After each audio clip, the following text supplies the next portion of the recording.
Profesor, no se escucha.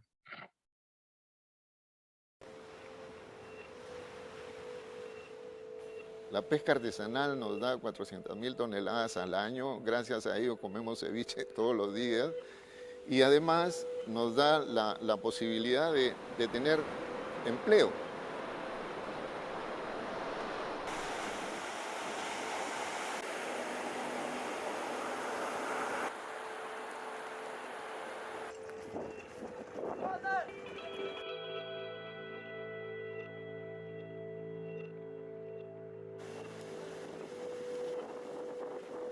Si yo te describo la pesca peruana en términos de toneladas métricas, la pesca para harina de pescado, ¿no es cierto?, es la importante.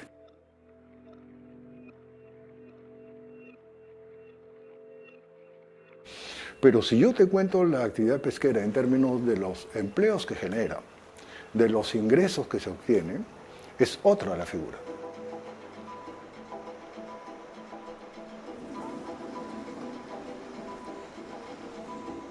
Hay estimaciones académicas, ¿no?, estructuradas, en donde se estima aproximadamente 300.000 empleos articulados a lo largo de la cadena de valor de todas las actividades pesqueras.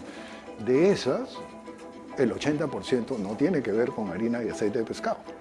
Todo el mundo piensa de que el dinero que generan las empresas pesqueras, las industriales, es mucho más que lo que se genera en las cadenas de valor de la pesca artesanal. Y eso es una falacia. Hay mucho más dinero que se mueve en la gente y hay mucho más empleo a raíz de la pesca artesanal que en la pesca industrial. Mucho más.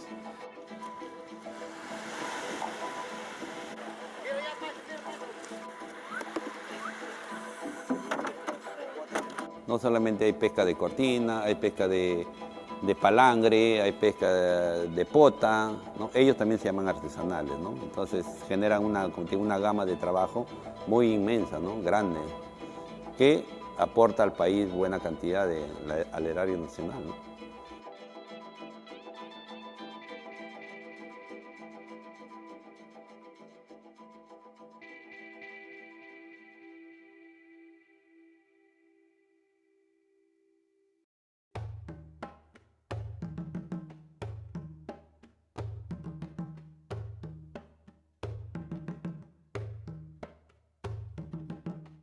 Esta caleta, lamentablemente, no es mapeada por el Ministerio de la Producción. Para ellos, esta caleta no existe. Lamentablemente, pero nunca nos ha visitado como usted, por lo menos a reportar, no, nadie. Hoy en día, recién de tantos años que recién ha venido usted, estamos dando esa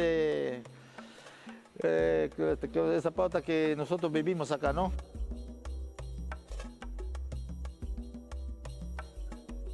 La pesca industrial vive en la informalidad. El Estado nunca se ha preocupado de tener una ley para este sector, como lo tiene el sector minero. No hay una política pesquera, ¿no? El Produce, ¿a qué se dedica? Principalmente a lo que es la pesca de anchoveta. Y toda la pesca artesanal es abandonada. Generamos trabajo, necesitamos mejores y modernos complejos pesqueros, necesitamos una jubilación digna. Pescadores que han alimentado al mundo ya se están envejeciendo, se mueren, hay que hacer una colecta para comprarles un cajón. Eso ya no, eso ya no.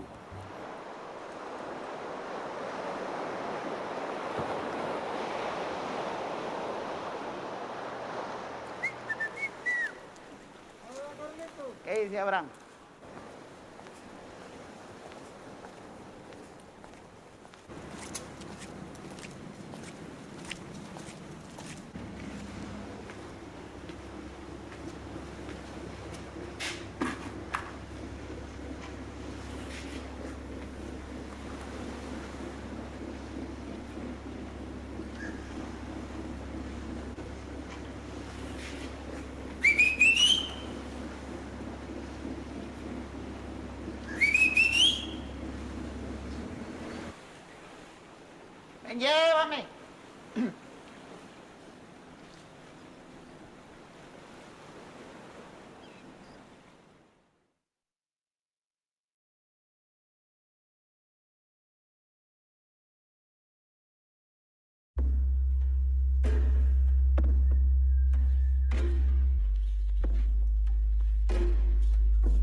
pareciera que le estamos haciendo la guerra al mar.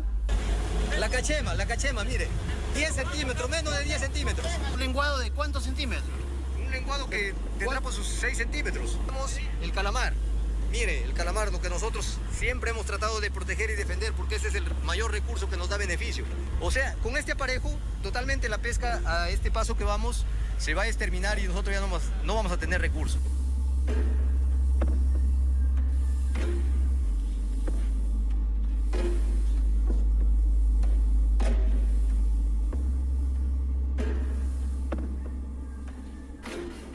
Yo creo que el Perú ha sido distraído y distante del océano y lo ha visto de una manera parcial. Muy bien, entonces la pregunta es, según el video, ¿de qué nos está mostrando? ¿A qué hace referencia? ¿De qué vamos a trabajar en la sesión de hoy día?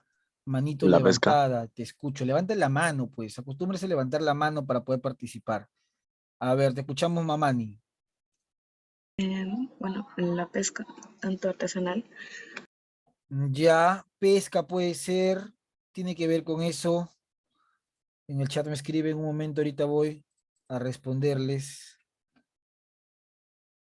Profesor, una consulta, ¿nos va a dar un balotario? Claro, claro que sí. Posiblemente les esté dando el día de mañana viernes, o de repente hoy día en la noche, ¿no? Su balotario. Aunque según lo que me comentaron en dirección, eso es opcional, ¿no? Eso también es opcional, pero yo les voy a dar para que puedan concentrarse en algún tema en particular y no estudien todo el cuaderno, ¿no?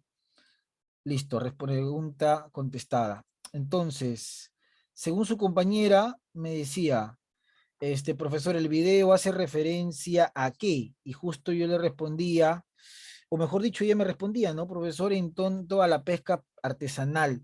¿Pero solamente ve la pesca artesanal o qué ve también el video? ¿Qué muestra el video? ¿Qué evidencia el video? ¿Solamente la pesca? ¿O de alguna u otra manera nos da a entender qué cosa? ¿No? ¿Qué más? Bueno, utiliza un tema de la realidad, ¿no? La vida de los pescadores en el Perú, de los pescadores artesanales. Ahora, un pescador artesanal no necesariamente tiene que saber conceptos geográficos, ¿no? Pero todo lo que ha desarrollado o aprendido es por un tema de experiencia, es por un tema de trabajo, básicamente, trabajo de campo. Estar en el día a día, desarrollando una actividad como es la pesca, los ha llevado a conocer su contexto y su realidad, donde ellos pueden extraer los diferentes recursos hidrobiológicos. Y justamente, ya que nosotros estamos hablando de recursos hidrobiológicos, vamos a compartir lo que tenemos para hoy día, ¿no? Vamos a compartir lo que tenemos para hoy.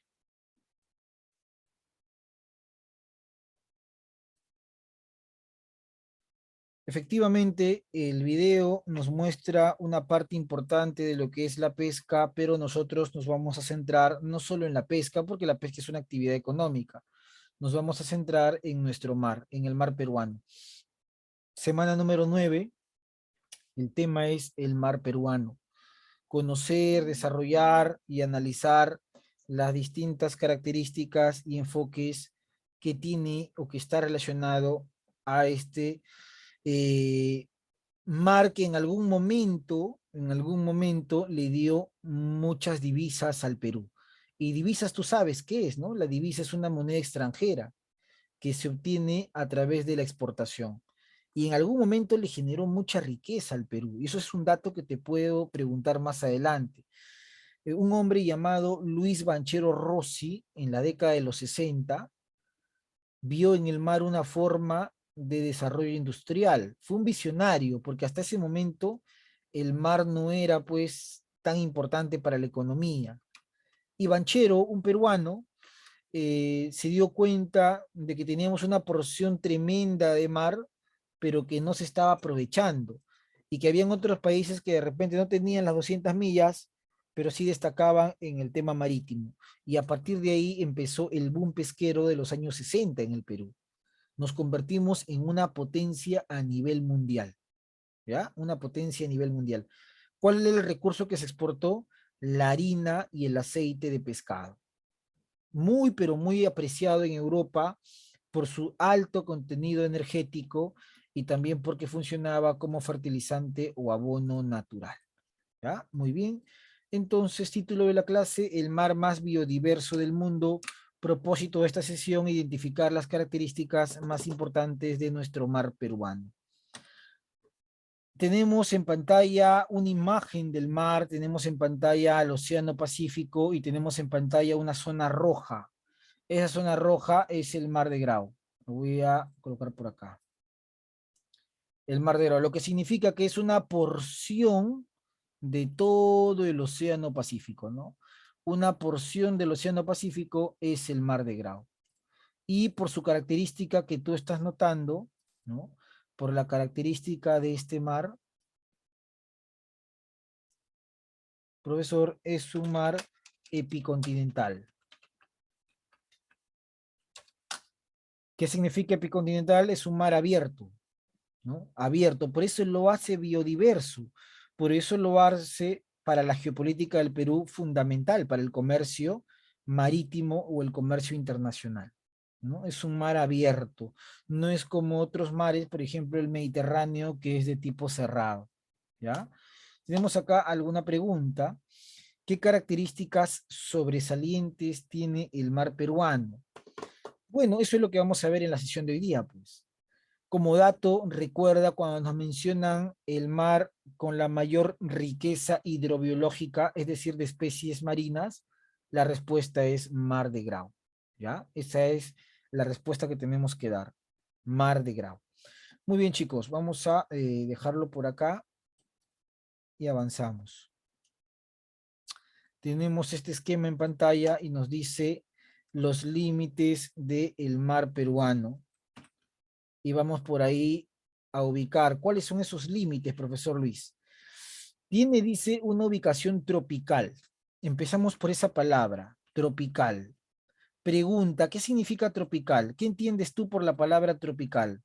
Te dicen clima tropical. ¿Qué entiendes? ¿Qué significa eso? Manito levantada o en el chat. Te dicen, ese lugar tiene un clima tropical. ¿Ya tú qué entiendes por clima tropical? Guisa.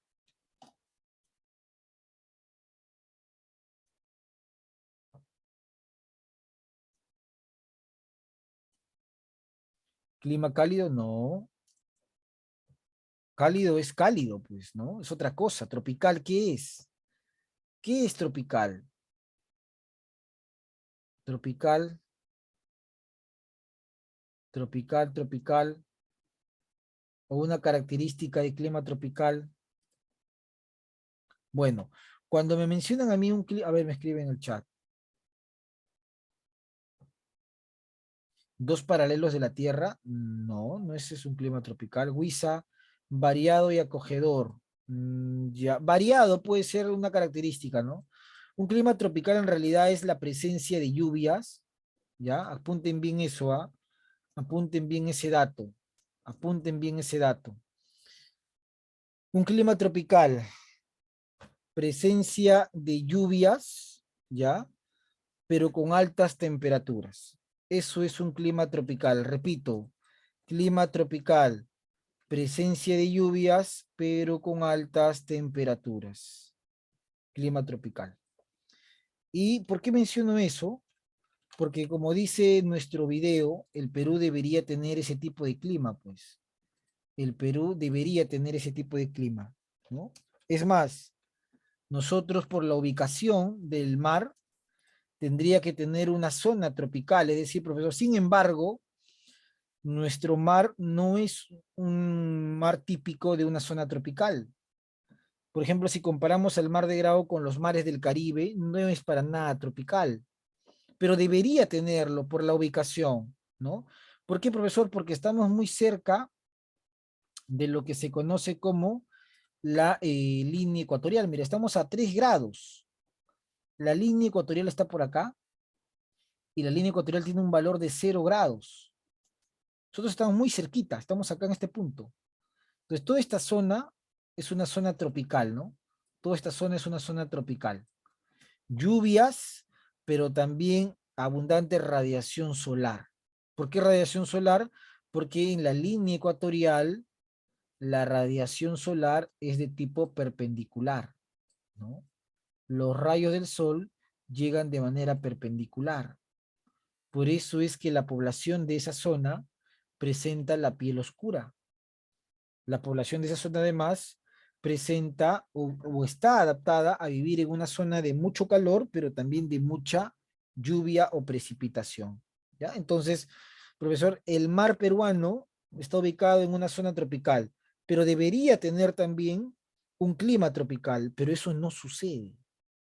¿Por qué no sucede? Porque van a haber otros factores, pues. A ver, por el norte el límite es el paralelo de Boca de Capones. ¿Ya? Profesor, límite al oeste tenemos una amplitud de casi 200 millas, 370 kilómetros. Se estableció a partir del gobierno de Bustamante y Rivero, ¿no? Límite meridional, es decir, en la zona sur, ¿cuál es el límite? El paralelo de la Concordia. Profe, ¿qué es un paralelo de Boca de Capones y paralelo de la Concordia? Recuerda que el Ecuador es un paralelo, ¿no? La línea ecuatorial es un paralelo cuyo valor es 0 grados. Cuyo valor es 0 grados. ¿Ya? Entonces, más al norte tenemos latitud norte. Más al sur, obviamente, latitud sur. ¿Qué significa? Si la línea ecuatorial vale 0 grados, los paralelos que están más al sur, tenemos por ejemplo el paralelo de Boca de Capones, y tenemos más al sur el paralelo de la Concordia. Estas son líneas imaginarias, es decir, líneas que en la realidad no existen, pero sirven para delimitar los límites y las zonas de una región o de una superficie. Cuando nos hablan del mar del Perú o el mar de Grao, su límite por el norte es el paralelo de Boca de Capones, que tiene una latitud de 3 grados, ¿no? Está entre 3 grados y 18 grados. Esa es la distancia, ¿no? Entre 3 y 18 grados, latitud sur, obviamente, porque si acá está la línea ecuatorial, lo que está hacia abajo es sur y lo que está hacia arriba es norte, ¿no? Entonces, una ubicación tropical entre los 3 y 18 grados de latitud sur. Ahí está. Y por el lado sur, la línea meridional, meridional es un sinónimo de sur, tenemos el paralelo de la Concordia. ¿Qué es el paralelo de la Concordia? Es otra línea imaginaria, ¿ya? Otra línea imaginaria que toma como superficie el hito número 1, que se estableció después de la guerra con Chile. Sin embargo, durante el gobierno del presidente Ollanta Humala, se dio el fallo de la Corte Internacional de Justicia de La Haya, el cual delimitó nuestro mar del sur, ¿no? 80 millas más hacia la zona de Chile, ¿no? ¿Qué decía, profesor, los chilenos? Los chilenos mencionaban que el límite de nuestro mar debería acabar acá. Eso decían los chilenos. El mar del Perú tiene que acabar ahí, ¿no? O sea, nuestro mar tendría que haber acabado acá. Porque ahí está el hito número 1, ¿no? El paralelo hito número 1 de la Concordia después de la guerra con Chile. Pero ¿qué decía la posición peruana? No, porque nuestro límite marítimo no acaba acá. Nuestro límite marítimo acaba, ¿según qué cosa? Según una línea equidistante a las 200 millas. Si las 200 millas se extiende hasta acá, nuestro límite tiene que acabar acá. Así. Porque no es un límite de superficie, es un límite de mar, ¿no? Ahí está. La posición chilena por acá, letra A, la posición peruana por acá, letra B, ¿no? Claramente Chile se negaba a aceptar eso porque eso evidenciaba que el Perú tenga mayor posesión marítima. Entonces había todo un triángulo que estaba en disputa, todo un triángulo en disputa. Al final, esto fue llevado a la Corte Internacional de Justicia de La Haya y durante el gobierno de Humala se decidió dar una solución a este tema. ¿Y cuál es la solución? Se toma como referencia la milla 80, ¿no? Vamos a verlo por acá. Se tomó como referencia hasta la milla 80. Y a partir de la milla 80 se trazó una línea equidistante.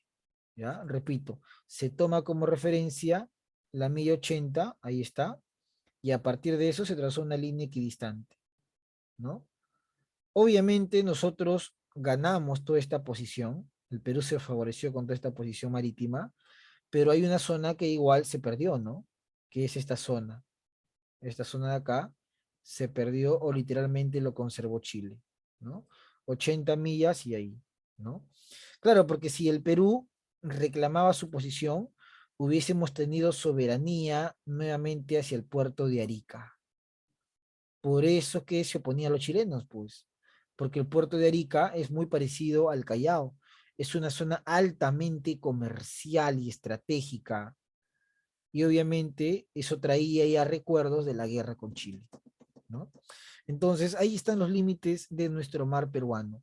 Por el norte, el paralelo de Boca de Capones, y por el sur tenemos hasta parte del hito número 1 de la Concordia, hasta las 80 millas y luego se traza una línea equidistante en dirección suroeste, ¿no? Ahí está entonces, ¿ya? ¿Desde cuándo tenemos 80 millas, profesor? Desde el gobierno de Luis Bustamante y Rivero, 1947, eso lo vamos a ver a continuación. Entonces yo pregunto en el examen bimestral de geografía, ¿cuál es el límite marítimo? Tú respondes, ¿no? Se encuentra entre el paralelo de Boca de Capones al norte o septentrional y el paralelo de la Concordia al sur o meridional, abarcando un total de 200 millas marinas, ¿no? Que es equivalente a 370 kilómetros. Eso es importante, ¿ya? Ahora, de todas las 200 millas, ¿se aprovechan las 200 millas para la pesca? No, no se aprovecha, ya que no se cuenta con la tecnología suficiente o necesaria para ese desarrollo. Bueno, vamos a ver acá lo siguiente. Tesis de las 200 millas para conocer desde cuándo, si bien es cierto con Bustamante, pero cuál fue el contexto de ese sustento jurídico. Voluntario para que lea y se gane su punto. En esta es una de las últimas clases, por cierto, ¿ah? Ya estamos acabando geografía, estamos cerrando el curso, se acaba en unos días, la otra semana es el examen y prácticamente ahí estaríamos cerrando. Valerie Paredes, te escuchamos, fuerte. Au. 1945 y 1947, planteada por el presidente de Estados Unidos, Harry Trump. Esta tesis sustenta que los países deben tener dominio y soberanía del mar hasta las 200 millas. Se basa en criterios económicos y estratégicos. Luego se sumaron países como México, Chile, Argentina, Ecuador y Perú. La tesis se planteó en el Perú durante el gobierno de José Luis Bustamante y Rivero en 1947. José Bustamante decretó que la soberanía nacional se extendía al Zócalo continental y a los mares adyacentes a las costas continentales e insulares del territorio peruano, asimismo al espacio aéreo que cubre todas las 200 millas. Muy bien, Paredes. Ahí está entonces el contexto del momento en el cual se decretaron las 200 millas para el Perú. Estamos hablando de mediados de los años 40, ¿ya? Mediados de los años 40 se desarrolla este documento, ¿no? En plena época de Guerra Fría, por cierto, estaba iniciando la Guerra Fría en el mundo, se enfrentaba el bloque capitalista de los Estados Unidos y el bloque socialista de la URSS. Es en ese contexto que el presidente Truman plantea la idea de las 200 millas como parte de la soberanía que debería tener un Estado. Claro que el objetivo de esto es que se aproveche las 200 millas para un desarrollo económico y estratégico, ¿no? Bueno, a esta idea de Truman se van a sumar México, Chile, Argentina, Ecuador y Perú. Y obviamente en esa época coincide con el gobierno de Bustamante, que fue presidente y fue uno de los mejores abogados que tenía nuestro país. Lamentablemente no terminó su gobierno Bustamante. Es un caso más de lo que sucede a veces en el Perú, ¿no? La crisis política, el Congreso, que era mayoría prista, no le permitió hacer las reformas necesarias, pero antes que lo saquen, porque lo sacaron por golpe de Estado, se planteó esta tesis que hasta el día de hoy es prácticamente un gran orgullo para todos, ¿no? Se decreta la soberanía y se extiende esto hasta el Zócalo continental. ¿Qué es el Zócalo continental? El Zócalo continental es la porción de territorio que abarca más allá del litoral, ¿no? Tú cuando vas a la playa, estás en la orilla de la playa y estás caminando. Y cuando tú caminas, el agua te pasa por acá, luego aumenta por acá y luego finalmente te hundes. Bueno, que tú estás caminando del litoral hacia la playa y estás yendo en esta posición, ¿no? Cada vez que vas caminando, el nivel va descendiendo. Esta posición que va hasta los 200 metros bajo el nivel del mar se llama zócalo o plataforma continental. Y esta plataforma se extiende, pues. Esto es uno de los argumentos que utiliza Bustamante para plantear la tesis de las 200 millas, ¿no? Decía que la soberanía del Perú no terminaba acá, sino seguía hacia el Zócalo. Y este Zócalo debe ser, o a este Zócalo debe ser adyacente nuestra posición marítima, ¿no? Por cierto, el Zócalo es mucho más amplio en la costa central, por eso que en Lima y en el Callao y en muchas partes y algunas zonas de Ica y algunas zonas de Ancash tenemos una abundante pesca, ¿no? Porque, por ejemplo, en la zona norte, Tumbes y Piura, el Zócalo es ancho, en el sur es angosto, amplio es en la zona central. Chimbote, por eso es una zona muy pesquera en el Perú, por la presencia de este zócalo. ¿Ya? Ahí está entonces. Características del mar peruano. Bueno, lo primero es entender los sectores, ¿no? ¿Cuáles son los sectores del mar peruano? El mar peruano tiene 3 sectores. Sector norte, donde el mar se caracteriza por sus aguas cálidas. ¿Qué características presenta el sector norte? Lo vemos en pantalla. Un voluntario para que lea fuerte y claro ese sector norte y sector sur. ¿Ya? Características. Cualquiera por ahí. Muy bien, te escuchamos, Paredes. Mar cálido. Aguas cálidas a 21 grados centígrados, debido a la latitud y corriente de Niño. Menor salinidad, 33 grados de sal por litro de agua. Azulado, debido a la escasez de fitoplancton. Mar frío, predominan aguas frías de 18 grados centígrados debido al afloramiento. Alta salinidad, 35 grados de sal por litro de agua. Color verdoso debido a la abundancia del fitoplancton. Muy bien, correcto, Paredes. Entonces nos vamos a ir por acá. Muy bien, señorita. Características de los sectores del mar peruano. Lo primero hay que definir que el mar peruano presenta 2 grandes sectores. Sector número 1, el sector norte, donde este mar se caracteriza por presentar aguas cálidas, ¿no? Que es básicamente los departamentos de Tumbes y los departamentos de Piura. Profesor, ¿cómo son aguas cálidas? Porque las temperaturas están por encima de los 21 grados centígrados, ¿ya? ¿Y por qué? Por razones como, por ejemplo, la latitud. Es una zona que está cerca al Ecuador, entonces la radiación es perpendicular, calientan las aguas, ¿no? Además que a esta zona llega la corriente del Niño procedente desde la zona caribeña, arrastrando ese tipo de aguas. Otra característica del mar cálido en el norte, en Piura y Tumbes, por ejemplo, las playas de Máncora, es que presenta una menor salinidad. ¿Y por qué presenta, profesor, una menor salinidad? Una de estas explicaciones es por la mayor cantidad de precipitaciones. Si tú eres observador, en Tumbes y Piura las precipitaciones son más fuertes si lo comparamos con Lima, por ejemplo, ¿no? Entonces, al haber mayor precipitación, esto genera menor salinidad. 33 gramos de sal por litro de agua. Es una de las razones, ¿ah? Es una de las razones.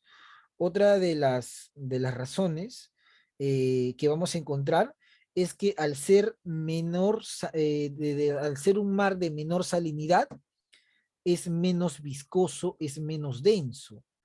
Y si es menos viscoso y es menos denso, la proliferación de fitoplancton es mínima. Por eso que no presenta aguas verdosas, sino presenta aguas azuladas, justamente por la escasez de fitoplancton. ¿Y por qué el fitoplancton es escaso? El fitoplancton es una alga microcelular que sirve de alimento a los peces. ¿Por qué el fitoplancton es escaso? Por la salinidad, es una razón. Es un microorganismo que abunda en espacios de abundante salinidad, ¿no? De aguas frías, ¿ya? Entonces, pero eso no quiere decir que no tenga recursos. En la zona norte, por ejemplo, encontramos las conchas negras, encontramos el gran cangrejo americano, encontramos pescados como el mero, por ejemplo, son algunos de los recursos típicos de Piura y de Tumbes. Ahora, ¿cómo es el sector centro y sur? Ahí tenemos, por ejemplo, un mar de características frías, donde predominan justamente aguas frías, que pueden alcanzar los 18 grados centígrados. ¿Por qué la temperatura del mar puede llegar a esto, profesor? Por el fenómeno de afloramiento que aparece en pantalla. ¿Qué es el fenómeno de afloramiento? Es el ascenso de las aguas profundas hacia la superficie. Las aguas profundas hacia la superficie. Aguas profundas hacia la superficie. ¿Y por qué se da esto? Porque son impulsadas por vientos alisios.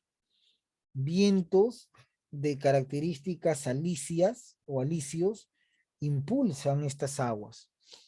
Estas aguas ascienden trasladando no solamente temperaturas frías, sino una infinidad de recursos o nutrientes.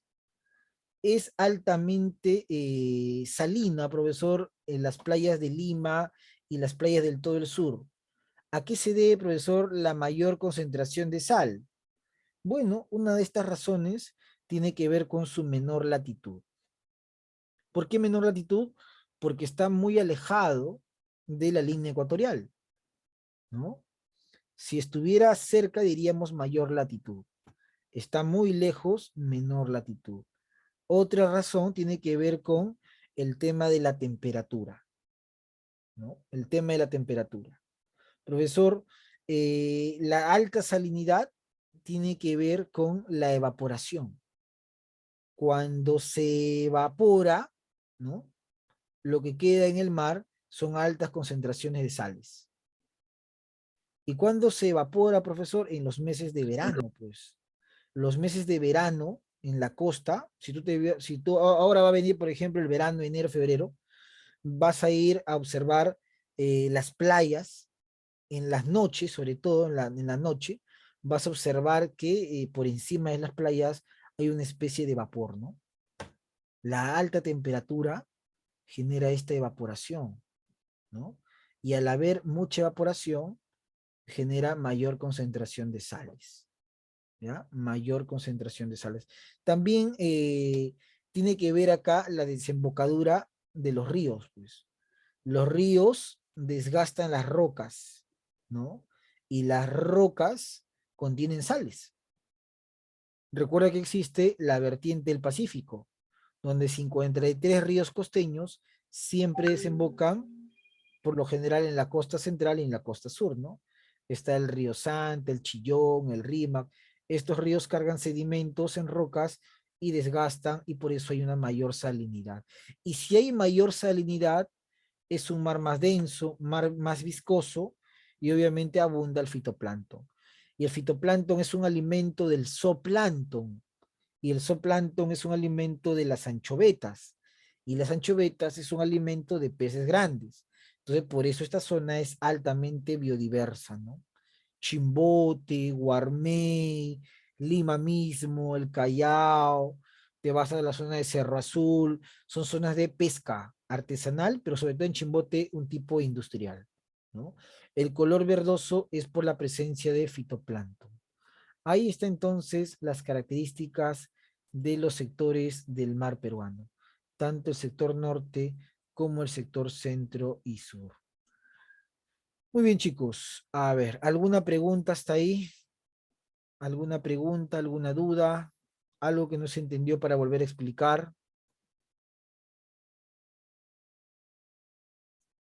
Pregunta, duda.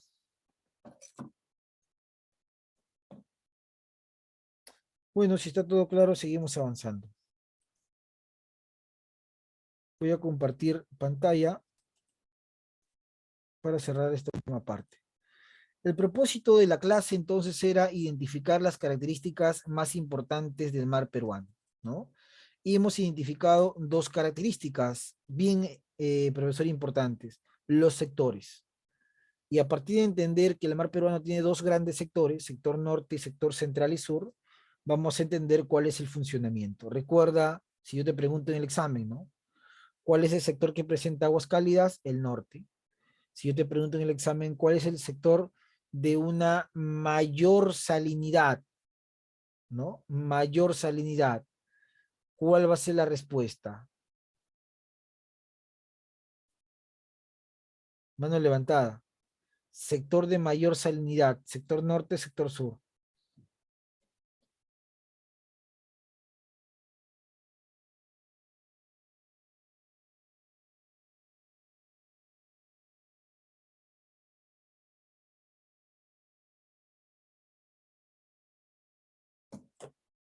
Sector de mayor salinidad.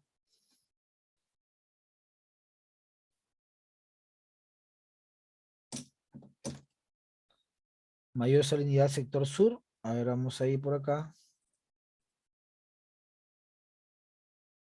Escribe en el chat.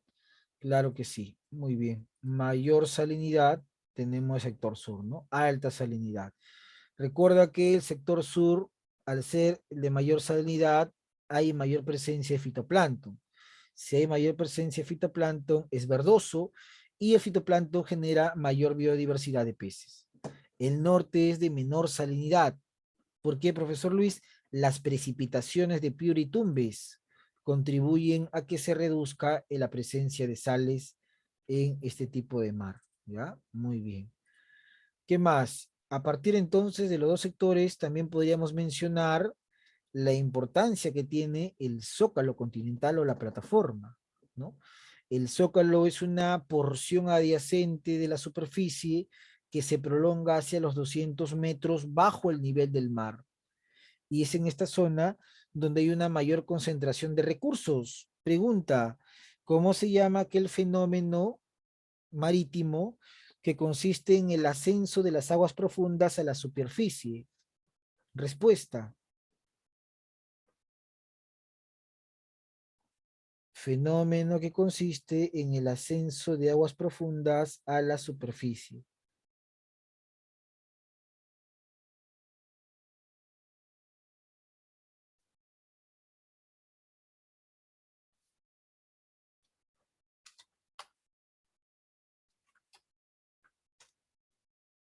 ¿Alguna respuesta?